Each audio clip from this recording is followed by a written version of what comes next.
Bienvenue. Aujourd'hui, on va plonger au cœur d'un sujet fascinant. Comment transformer un moment intime en une expérience absolument inoubliable. C'est une sorte de masterclass, basée sur une source qui décortique la psychologie et les techniques pour passer de la simple performance à un véritable art.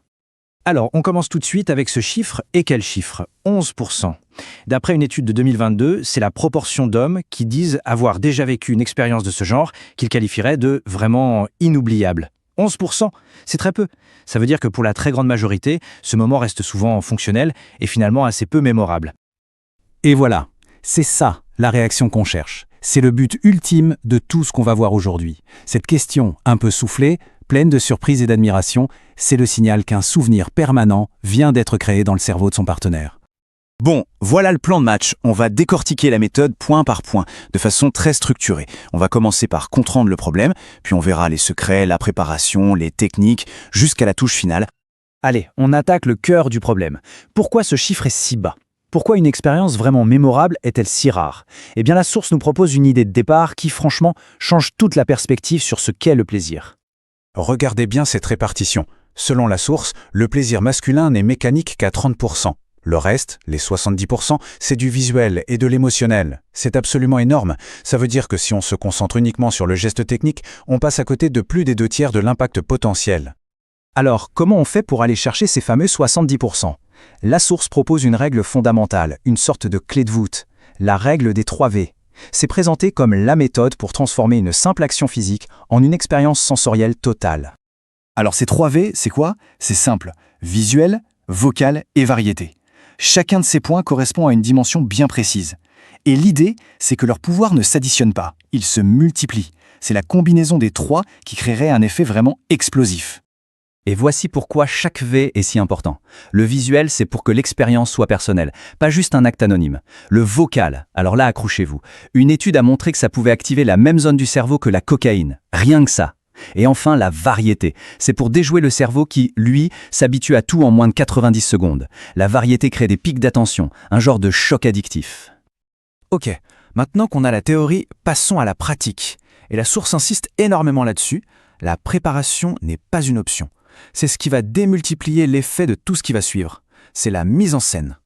C'est un peu comme préparer un décor de film. Premier point, surélever sa tête pour garantir le contact visuel. Deuxièmement, une lumière chaude qui vient de derrière pour créer une ambiance, un halo presque cinématographique. Troisièmement, le rouge à lèvres rouge, et on va voir que c'est bien plus qu'un détail esthétique. Et enfin, le parfum pour créer un ancrage olfactif puissant qui associe une odeur précise à ce moment précis. Et justement, ce fameux rouge à lèvres, ce n'est pas juste une préférence. La source s'appuie sur une étude qui a montré que la vue de lèvres rouges pouvait augmenter le rythme cardiaque de 12% et la pression artérielle de 18%. C'est une réaction physiologique, instinctive, presque primaire. Bon, on y est. Le cœur du réacteur.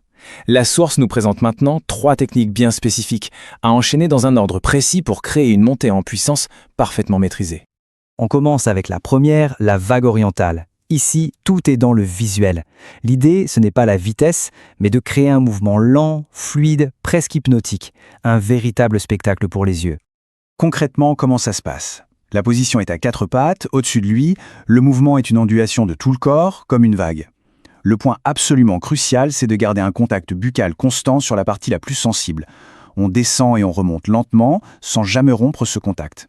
L'effet est double, c'est un spectacle visuel captivant et une stimulation physique qui change d'angle en permanence. On passe à la deuxième technique. Là, on change de registre. On entre dans le jeu psychologique.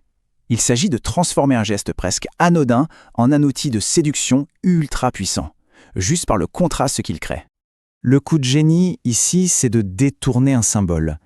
Le visuel recrée la forme du signe OK, mais dans un contexte totalement différent, beaucoup plus intime. Et d'après la source, ce décalage, combiné au son, provoquerait une réaction hormonale très forte. Un pic de testostérone de plus de 30% en moins d'une minute. C'est assez fascinant. Et on arrive à la dernière technique, la plus intense, le bouquet final. Celle qui, selon la source, est conçue pour déclencher une réaction physique quasi incontrôlable en combinant plusieurs types de stimulation en même temps. Alors attention, c'est assez technique, mais le point clé à retenir, c'est qu'il n'y a aucun mouvement de va-et-vient. Zéro. Tout est basé sur la pression et la rotation. Les 2 points forment un tube serré qui applique une pression, pendant que la bouche maintient une succion. Et là, les mains et la bouche tournent en sens inverse. C'est une sensation très inhabituelle et extrêmement puissante. D'accord. Les techniques ont permis de créer un pic d'intensité absolument incroyable. Mais le plus dur reste à faire. Comment s'assurer que ce moment ne soit pas juste un feu de paille, mais qu'il reste gravé? C'est là qu'intervient l'ancrage. Ce processus dure 7 secondes. C'est un véritable rituel neurosensoriel. Chaque étape est un déclencheur, le goût, le toucher avec la main sur le cœur, la vue avec le contact visuel direct, l'ouïe avec le son du prénom, et l'acte final. C'est une superposition de tous les sens au moment précis où le cerveau est le plus réceptif. C'est comme appuyer sur sauvegarder pour créer une empreinte mémoire quasi indélébile. L'acte principal est terminé. Mais ce n'est pas fini. La dernière partie, c'est de gérer l'après. D'abord les petits défis physiques et surtout maîtriser la psychologie du moment pour vraiment consolider l'impact. La source est très pragmatique et aborde 3 erreurs fatales courantes, surtout après 50 ans. Bouche sèche, mal au cou, fatigue.